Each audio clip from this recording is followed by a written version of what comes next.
All right. Well, we've got a real expert here in rod ends. We got Bob Douglas from RodEnd Supply. He's going to give us a little bit of information on that. Bob, come on in.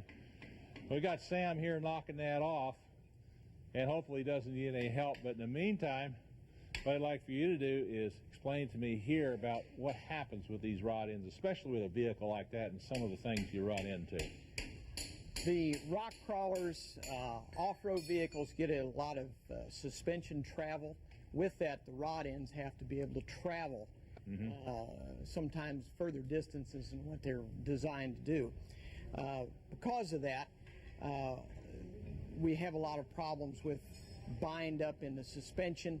Also, they'll end up either bending a rod end if it doesn't articulate far enough, or they end up, one of the suspension members itself ends up getting so it can be pretty expensive if you don't have enough play in that. Absolutely.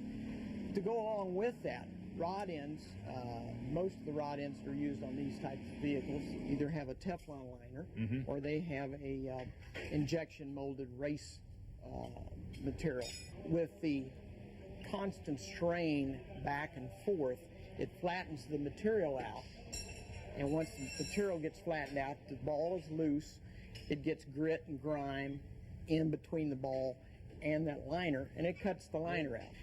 The injection molded race rod ends, which we also manufacture, we go a different step in the fact that we take the housing and we cut a groove inside the housing. The ball then is inserted into the housing from the side, and then we injection mold a material we developed called nylofiber. Okay. It goes all the way around.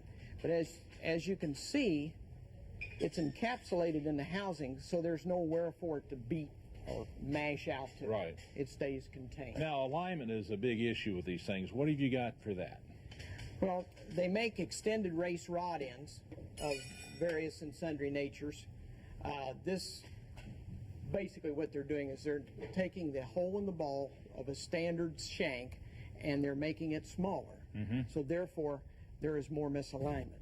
That gives more travel for the suspension. Now, what about one of these big ones? You've got some pretty good size ones here for the same thing, I assume. For the same thing, we also make stainless steel, what we call high misalignment spacers. These are taking a 1-inch hole, and now we're necking it down to a 5/8 hole. Okay. And by doing this, as well as giving it more space here, now you get more misalignment. Of course, these vehicles are custom built.